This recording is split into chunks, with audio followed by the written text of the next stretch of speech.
आपके सामने अपनी बात की है, मैं उस बात को आगे बढ़ाना चाहता हूं। करबला में इमाम हुसैन की कुर्बानी का जिक्र हो, उनकी शहादत का जिक्र हो, और इमाम हुसैन की शहादत के साथ यजीद के जुल्म का जिक्र ना हो, यह इंसाफ नहीं है। अजीम अहमद तारिक को पीटीआई ने नहीं मारा था, शहीद किया था। पीपल्स पार्टी ने शहीद नहीं किया, किसी कार एक्सीडेंट में नहीं मारे गए। अल्ताफ हुसैन ने मारा है अपने चेयरमैन को। और यहीं पर 30 साल पहले आज जो नौजवान 30 साल का है वो पैदा नहीं हुआ होगा, और आप और हम सब की गुफ्तगू सुने तो कंफ्यूज ही रहे हमेशा जिंदगी भर। इंसाफ नहीं है शहीद के साथ ये। और सिर्फ यही नहीं रुकती बात। 2010 में इमरान फारूक का कत्ल हो जाता है, कोई आईएसआई नहीं मार रही, कोई MI6 नहीं मार रही, कोई पीटीआई पीपल्स पार्टी नहीं मार रही, अल्ताफ हुसैन मार रहे हैं। इसी पार्टी के फाइनेंस सेक्रेटरी का SM तारिक को दिन दिहाड़े शहीद कर दिया जाता है, कोई किसी पे इल्जाम नहीं है, अल्ताफ हुसैन मार रहे हैं। कौन लोग हैं हम? किस पार्टी में दुनिया में यह होता है? फिर आज अपने हशर पे रोते क्यों हैं? किस कौम का यह हशर हो गया है? जिंदगी भर हमने तकरीर सुनी है अल्ताफ हुसैन साहब की, उनके भाई और भतीजे को शहीद किया गया। वो सारे अपनी स्पीचेस में रो रो के बताते हैं उनके भाई को कैसे मारा गया। गलत किया, शहीद हुए, शहीद हैं। भतीजे को कैसे शहीद किया गया? आज तक एक दफा भी अपने चेयरमैन के मरने के वाकये का जिक्र है?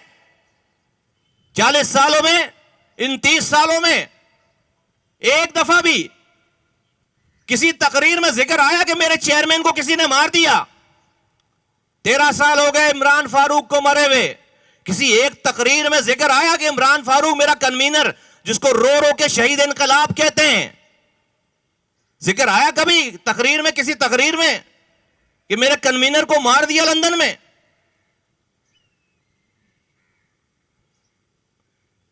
अगर ये जो लोग जिंदा बच गए हैं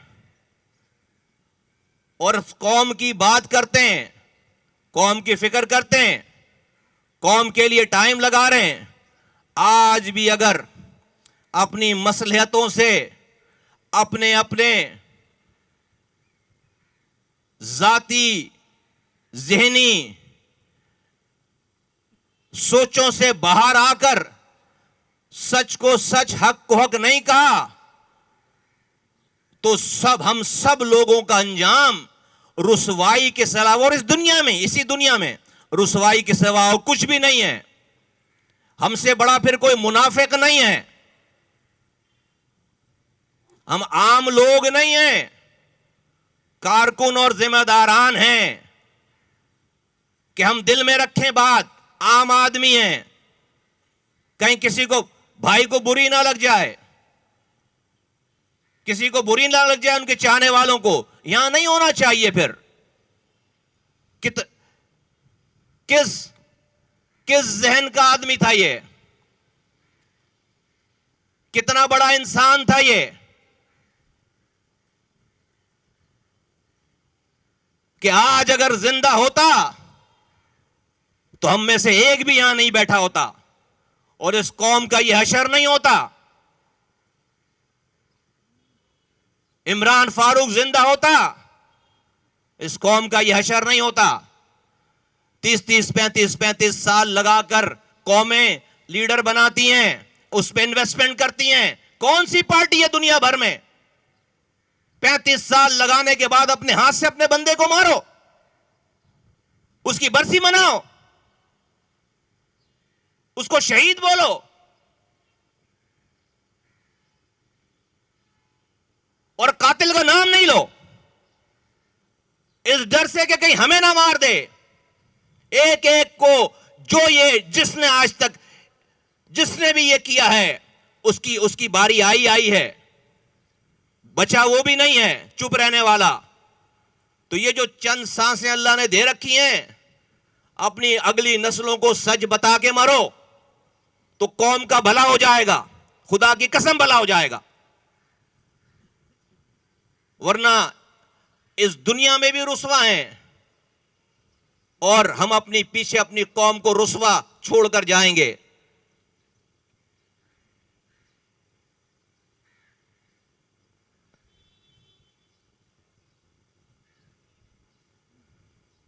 लंदन में इमरान फारूक को मार दिया, वहां तो आईएसआई नहीं है, अदालतों को कॉल नहीं जाती वहां पे, तो अपने कन्वीनर के कातलों के मास्टरमाइंड का पता लगाने के लिए अदालत में जाना था ना वहां पे, है भाई, जाना था ना अदालतों में। तो प्रॉपर्टी के केस को डिफेंड करने के लिए चंदा जमा किया जा सकता है, और अपने साथ 30 साल 35 साल काम करने वाले को लंदन की सड़क पर मार दिया, उसके लिए कोर्ट में जाने के लिए चंदा नहीं जमा किया जा सकता। उसके बीवी बच्चे मारे मारे फिर रहे हैं उसी लंदन की अदालत सड़कों पर, शहीद इनकलाब कहते हैं उसको। सब फ्रॉड है। अभी भी अगर इस दी हुई जिंदगी और मोहलत पे हमने सच नहीं बोला, जितनी भी तिलावत कुरान पढ़वा लो, कोई फायदा नहीं है। अजीम अहमद तारिक हमारा गिरबान पकड़ेगा हशर के मैदान में कि तुम में इतनी हिम्मत नहीं थी कि मेरे खून करने वाले का नाम ले सको। ये कुरान खानियां जाके मदरसे में फिर करवाओ, बच्चे पढ़ देंगे, इससे ज्यादा अच्छी कुरान खानी, दुआएं कर लेंगे। ये टाइम मिला है, मौका मिला है इस कौम को, इन लोगों को, हम सबको, आप सबको। हमने जिंदगी मौत भाई से मांगना, भाई देना, भाई जिंदगी मौत देते हैं, भाई इज्जत दौलत देते हैं, इज्जत जिल्लत देते हैं, भाई जो है रिस्क बांटते हैं, रिस्क छीनते हैं। इससे बड़ा शिर्क कोई और नहीं है। अल्लाह छुट्टी पे नहीं चला गया।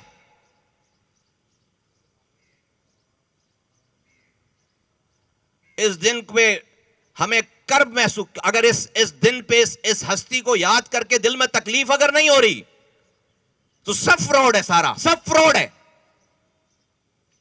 सब फ्रॉड है। अगर इन शहीदों को याद करके सोचो एक लम्हे के लिए, कोई पीपल्स पार्टी मारती तो आज इस मुल्क का नक्शा ही कुछ और होता, कोई दूसरी पार्टी मारती तो इस शहर का नक्शा कुछ और होता। कौन लोग हैं हम? कौन लोग हैं हम? शोदा कब्रिस्तान में अपने लोगों को मार मार के दफन करके जाकर शोदा के दिन में जाकर अपने हाथों से फूलों की चादरें चढ़ाते हैं। मजाक है नहीं ये? कौन लोग हैं हम? और अभी भी एहतियात करते हैं हम कि कहीं किसी चाहने वाले की दिल आजारी ना हो जाए। जो इन हस्तियों के कातिल का वफादार है वो इस कौम का गद्दार है। उससे बड़ा मुनाफिक कोई नहीं है।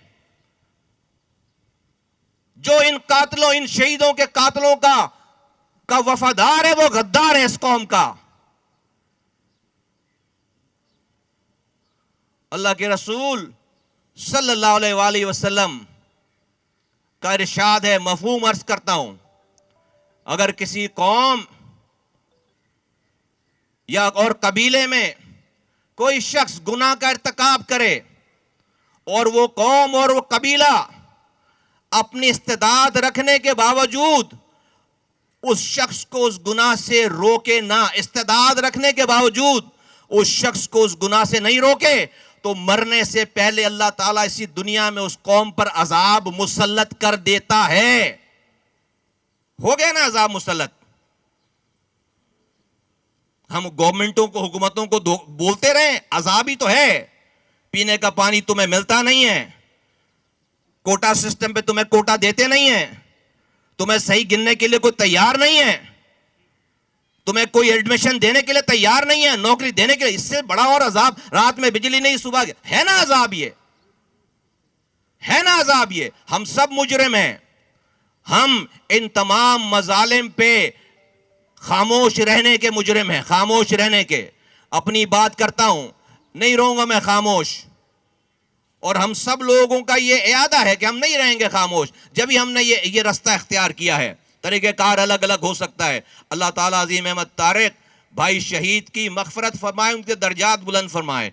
उनके जो भी लवाकिन हैं, जिस दुनिया में जिस जहाँ पे भी जहाँ जहाँ हैं, अल्लाह ताला उनको बहुत सब्र दे और हमें इन शहीदों के खून का कुफ़ारा अदा करके मरने की तौफीक दे इस दुनिया में। इससे पहले हमें अल्लाह ताला उठाए ना इस दुनिया से। बहुत शुक्रिया।